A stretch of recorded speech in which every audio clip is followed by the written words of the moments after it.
My parents sided with my golden sister after she stole my boyfriend, so I exposed everything. And watched their world burn. This all went down about 10 years ago when I was 19. Back then, life was pretty good, or at least I thought it was. It was around the holidays, which usually meant I'd get to see all my family, but this particular Christmas, everything just fell apart. Picture this, I was dating this guy named Nick. He was my first real boyfriend, and I thought we were pretty solid. You know how it is with your first love, you just assume it's going to last forever. We'd been together for almost 2 years, and yeah, I was crazy about him. I was that girl who thought, oh, we're going to get married, have kids, and live happily ever after. I had no reason to doubt him because he always seemed so committed to me. Then there's my older sister, Claire. She's 2 years older than me and was kind of like my role model growing up. I looked up to her for basically everything. She was smart, popular, and just had her life together, or so I thought. We used to hang out a lot too, so when Nick and I started dating, I introduced him to her pretty early on because, I wanted them to like each other. Big mistake, but I'll get to that in a minute. Fast forward to Christmas. My family had this big get-together planned, but the vibe was weird from the start. I couldn't put my finger on it, but something felt off, especially with Claire. She was acting kind of distant, and Nick was being, sketchy, just not himself. My gut was telling me something was up, but I didn't want to believe it. I mean, you don't expect your own sister to be shady, right? Anyway, a few days after Christmas, I found out exactly what had been going on, and when I say found out, I mean I literally walked in on them. Yeah, I walked into Claire's room to borrow her hair straightener or something, and there they were, Nick and my sister, making out like two teenagers at prom. My heart just stopped. It was one of those moments where time kind of freezes, like you can't believe what your eyes are seeing. I didn't even say anything at first. I just stood there, staring at them, trying to process what was happening. I mean, what do you even say in a situation like that? They didn't notice me for a good few seconds, but then Nick looked up and froze. Claire did too, and the look on her face, she looked like a deer in headlights. There was no denying what was going on. It was right there in front of me, my boyfriend and my sister. I just remember feeling this wave of anger, sadness, and shock all at once. My chest felt tight, and I thought I was going to throw up. I managed to choke out something like, "Are you serious?" And then I just bolted out of the house. I didn't know where I was going. I just needed to get out of there. My mind was racing, and my heart was shattered. The two people I trusted the most had stabbed me in the back, and I didn't know how to handle it. Later that night, my parents found me. I'd been sitting in my car for what felt like hours, just crying and trying to make sense of everything. When they knocked on my window, I thought, finally, they're here to comfort me. But no, they didn't. Instead, they told me to calm down and think rationally. Rationally? Seriously? They tried to convince me that these things happen and it's just a guy. But it wasn't just about Nick, it was about Claire, my sister, betraying me in the worst way possible. They kept saying things like, family is family. You have to forgive her. Like, what the hell? How was I supposed to forgive her for this? I was furious.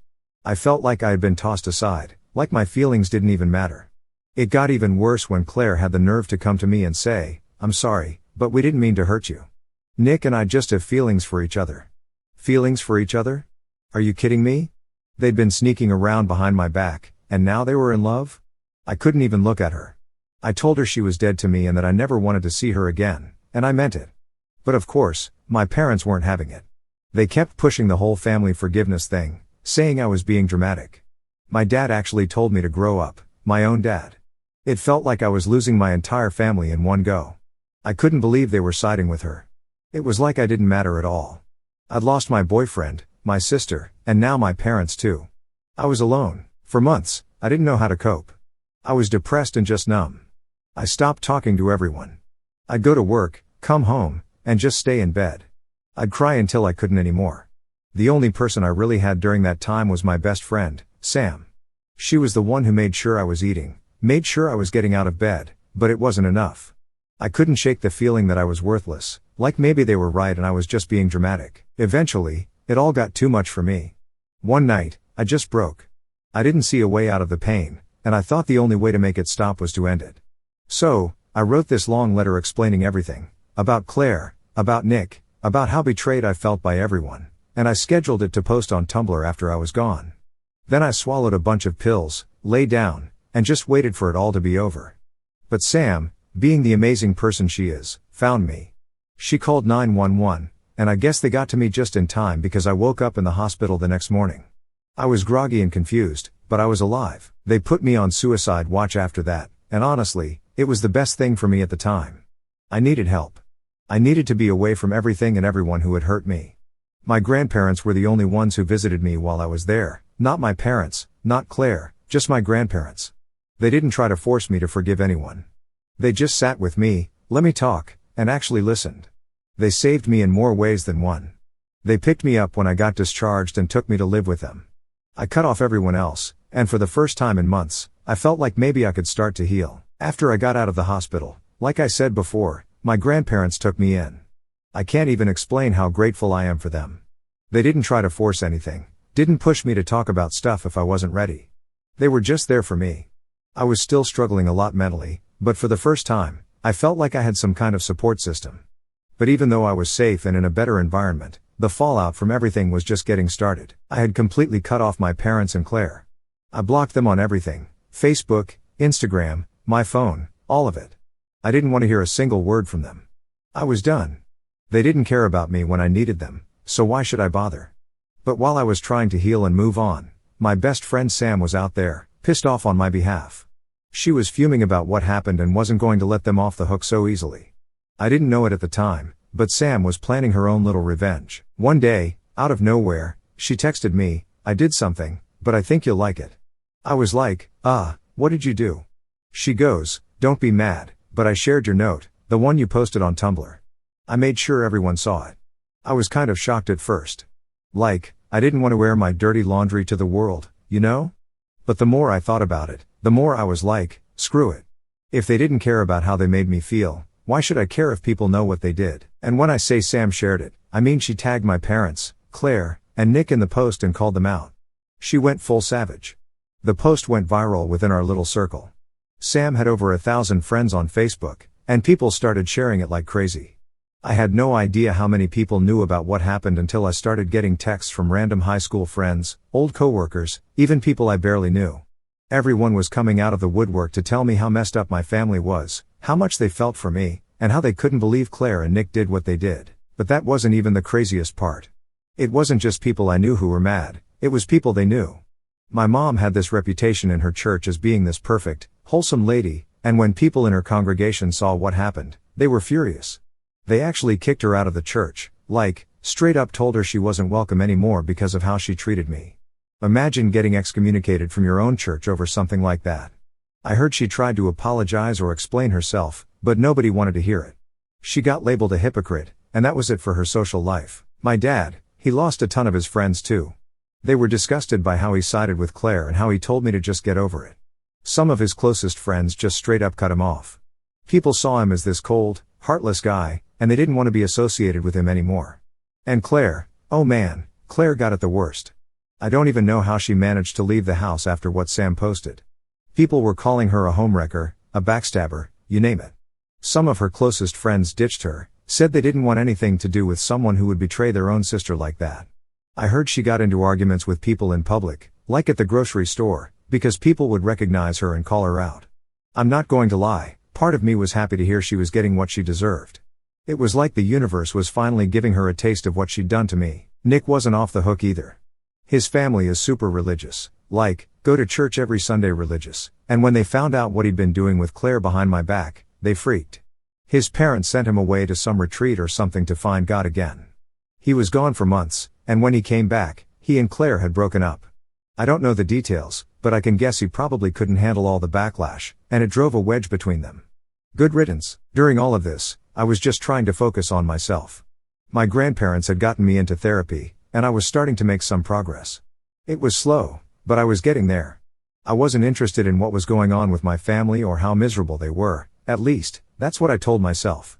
But deep down, hearing about how their lives were falling apart kind of felt like justice, like they finally understood what they put me through. It was messed up, but I'd be lying if I said it didn't feel good. One day, though, my grandma sat me down and said, "Your mom tried to call. She wants to talk." I just rolled my eyes. Why would I want to talk to her now? She didn't care before, so why does she care now? My grandma just nodded and said, "I know, honey, but I wanted you to know." I thought about it for a second. Was I curious? Yeah, a little. Did I care enough to actually reach out? Absolutely not. My mom had made her bed, and now she had to lie in it.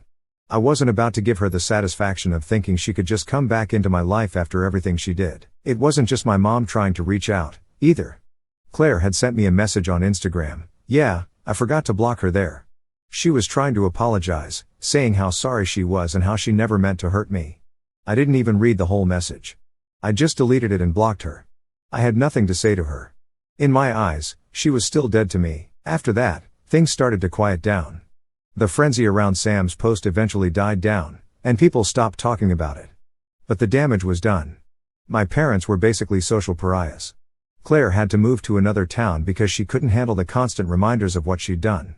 Nick was gone, out of my life for good, and honestly, I was fine with that. Living with my grandparents was the best thing that could have happened to me. They gave me space to heal, and they didn't pressure me to forgive anyone. I started to feel like myself again, like I could actually move on from everything. But I wasn't naive.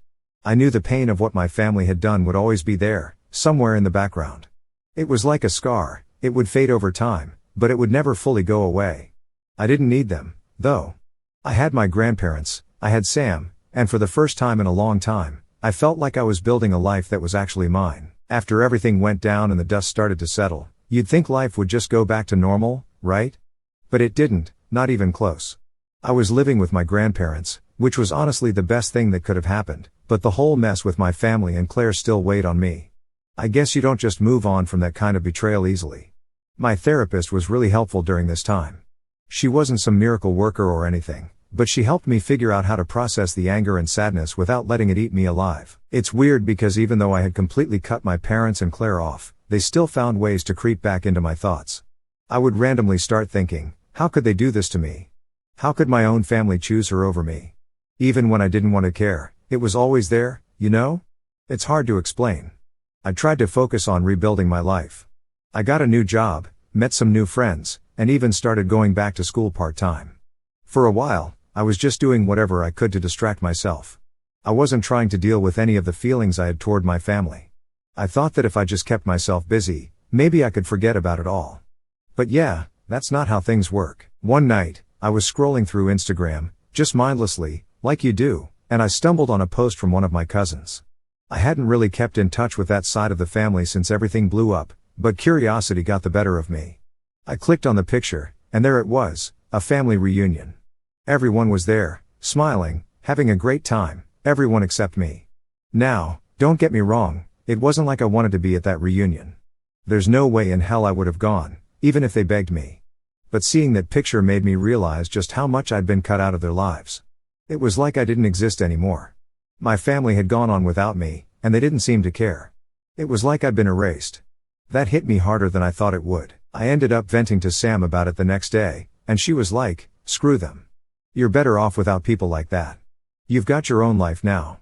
And she was right, I knew that, but still, it stung. I didn't even realize how much I still cared until I saw that stupid Instagram post. It wasn't that I wanted to be close to them again, it was more that I couldn't believe how easily they had moved on, like nothing ever happened. But things got weirder after that. About a week later, my dad called. Yeah, my dad, the same one who told me to grow up and take back Claire after everything she'd done. I didn't pick up, obviously. I let it go to voicemail, and when I listened to it later, he was basically begging me to talk. He said stuff like, we've been thinking about you, and we miss you and want to make things right. For a second, I thought about calling him back, but then I remembered what happened the last time I tried to talk to them, the gaslighting, the guilt trips, the way they made me feel like I was the problem for not forgiving Claire. I couldn't go through that again. So, I blocked his number. After that, my mom tried reaching out too. She sent this long email about how she was sorry for everything and wanted to rebuild our relationship. The funny thing is, she never actually apologized for anything specific. It was all vague stuff like, I'm sorry you feel hurt, and we're family, and we need to come together. It didn't feel real at all, like she just wanted to smooth things over without taking any responsibility. I didn't respond. I didn't even bother reading the whole thing, to be honest. I just forwarded it to my therapist and deleted it. I knew if I let myself engage with them again, I'd just fall back into the same toxic dynamic, and I was finally starting to get my life together. I wasn't about to let them pull me back down. It's crazy how much cutting off toxic people can change your life. Once I finally let go of the idea that my family would ever be there for me, things started to get better. I mean, it wasn't perfect or anything. I still had bad days, but I was free. No more worrying about what they thought of me, no more bending over backwards to make them happy. It was just me, living my life, doing my own thing. But then something happened that really messed with my head. One day, I was at the grocery store, just minding my business, and who do I run into? Claire. Yeah, Claire. I hadn't seen her in over a year, and I didn't plan on it either, but there she was, standing in the produce section, looking just as shocked as I was. We just kind of stood there, staring at each other for a minute. I was about to turn around and walk out, but then she came over to me. She started talking really fast, like she was desperate to get everything out before I could leave. She was crying, saying how much she regretted everything, how she missed me, how her life had fallen apart since I cut her off. Honestly, I didn't know what to say. I was angry, but I also felt this weird sense of pity for her. She looked terrible, like life had really knocked her down. She kept saying, "I'm sorry, I'm sorry, I'm sorry," over and over, but it didn't really matter. It was too late. There was nothing she could say to make it right. I just stood there, letting her ramble, until I finally said, "I don't hate you, but I don't want you in my life either." And then I walked away. She didn't try to stop me. She just stood there, crying, while I left. It was weird because I thought that seeing her would make me angrier, but it didn't. If anything, it made me realize how far I'd come. I wasn't that sad, broken person anymore. Claire and my parents didn't have any power over me now. I was done with them for good this time. After that, I didn't think about Claire or my parents as much. It was like that last encounter gave me the closure I didn't even know I needed. I moved on with my life, and yeah, it's still not perfect, but it's mine now. I'm in control. I've got my grandparents, my friends, and that's all I need. If my family wants to fix things, that's on them, but as far as I'm concerned, they're not a part of my life anymore, and honestly, I'm okay with that. After running into Claire at the grocery store and walking away from her, I thought I'd finally close the door on all that family drama. I was moving on, focusing on my own life, and just trying to live without all that mess hanging over me. I mean, I wasn't really thinking about them much anymore, which felt like a win in itself. But then something happened that threw everything back into my face. It was a regular Friday night. I was just chilling at home with Sam, watching some random Netflix show and eating takeout, when I got this weird call from an unknown number. Now, normally, I wouldn't even bother answering unknown numbers, but something in me just said, pick it up. So I did. On the other end was this guy. He was kind of shaky and didn't introduce himself right away, which immediately made me think it was a scam or some telemarketer. But then he says, "Hey, it's Nick." Nick, as in my ex. I hadn't heard from him in years, not since his family shipped him off to find Jesus or whatever after the whole thing with Claire. I didn't even know what to say. Part of me wanted to just hang up, but curiosity got the better of me, so I'm like, "What the hell do you want?" He hesitates for a second and then goes, "I need to talk to you. It's important." Important? After all this time? I wasn't buying it, but before I could tell him to screw off, he starts going on about how his life has been a mess since everything happened, how he regrets what he did, and how he wants to apologize properly. I could hear the desperation in his voice, and for a split second, I felt bad for him. But then I remembered how much he'd hurt me, how much they'd both hurt me, and I just wasn't in the mood to reopen that wound. I told him, "Look, Nick, I've moved on. I don't care about your apology. Whatever happened between you and Claire, or whatever regrets you have, that's on you. I don't want anything to do with it." I was ready to hang up when he said something that made me freeze. He said, "It's not just about me and Claire. There's something you don't know." I was like, "What do you mean?" He goes, "I'm not the only one who betrayed you. Your family, there's more to the story." Now, at this point, I didn't even want to believe him. I thought he was just trying to drag me back into the drama. But something in his voice, the way he said it, it didn't feel like a lie. Against my better judgment, I agreed to meet up with him the next day. I don't know why. Maybe part of me needed to hear whatever it was he had to say just to get full closure, or maybe I was just curious.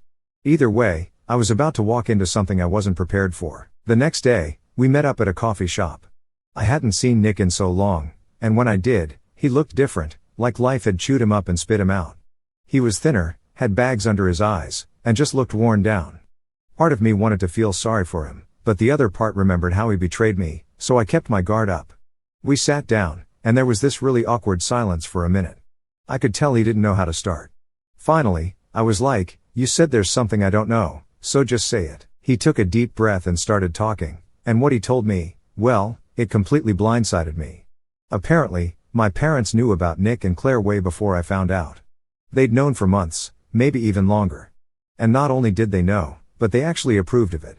My mom had encouraged Claire to go after Nick because she thought we weren't compatible or whatever. She thought Claire would be a better match for him and that I was being clingy with Nick. My own mother had been playing matchmaker behind my back, trying to set my boyfriend up with my sister. I couldn't believe what I was hearing. I felt like the room was spinning. I interrupted him. Wait, are you saying my mom was okay with you cheating on me with my sister? He nodded, looking down at his hands, and said, yeah. I didn't want to go along with it at first, but Claire kept pushing, and your mom kept saying it was for the best.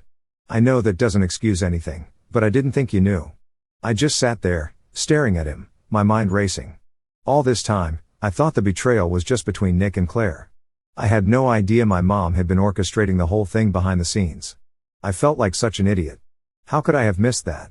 How could I have thought my parents were just passive in all of this? Nick kept talking, saying how he regretted it and how he wished he'd never gone along with it, but I wasn't listening anymore. I was too busy trying to process what he just told me. My own family, my own mom, had sabotaged my relationship because she thought Claire was better for Nick than I was. Eventually, I cut him off. I didn't need to hear anymore. I thanked him for telling me and walked out of the coffee shop. My mind was spinning, and I felt like I was going to explode. I couldn't believe how deep the betrayal went. It wasn't just about Nick and Claire anymore, it was about my whole family being in on it, watching me fall apart and doing nothing to stop it, actually encouraging it. When I got home, I sat in my car for a long time, just thinking. I wanted to scream, to punch something, to do anything to let out the anger I was feeling. But instead, I just sat there, numb. I didn't know what to do. Part of me wanted to confront my parents, to blow up at them and demand answers, but the other part of me knew it wouldn't make a difference. They'd just gaslight me again, tell me I was overreacting, like they always did. I didn't know what my next move would be. All I knew was that this betrayal went way deeper than I ever imagined, and the people I thought I could never trust again had somehow managed to hurt me even more. After I found out my own mother had been behind the whole thing with Claire and Nick, I felt like I was living in a bad movie. I couldn't sleep that night. I kept replaying everything in my head, the betrayal, the lies, the manipulation. I mean, who does that to their own kid? It wasn't just about a guy anymore.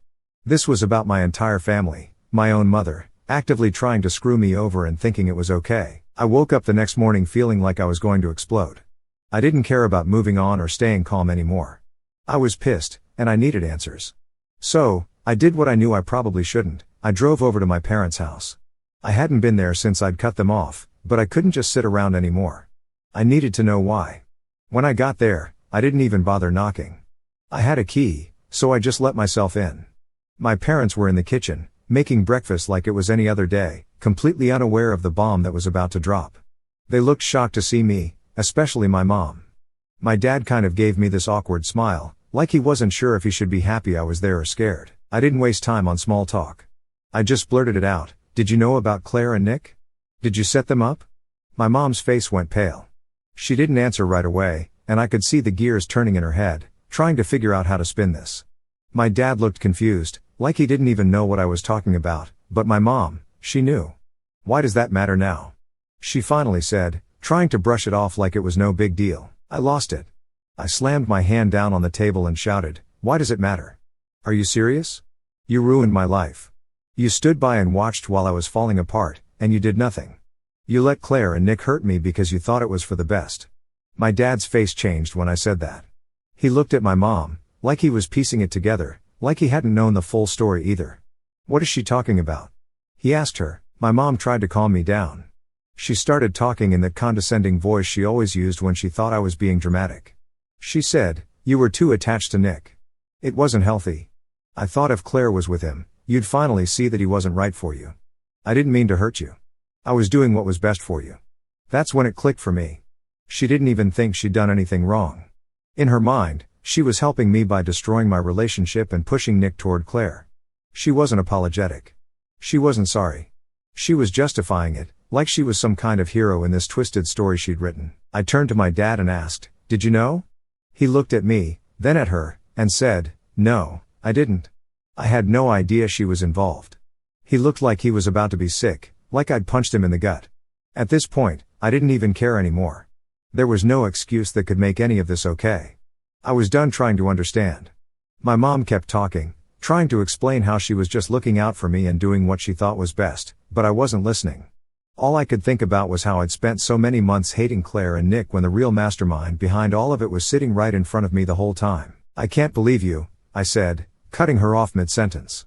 "You didn't care about what was best for me. You just wanted control. You've always wanted control, and now, because of you, I lost everything."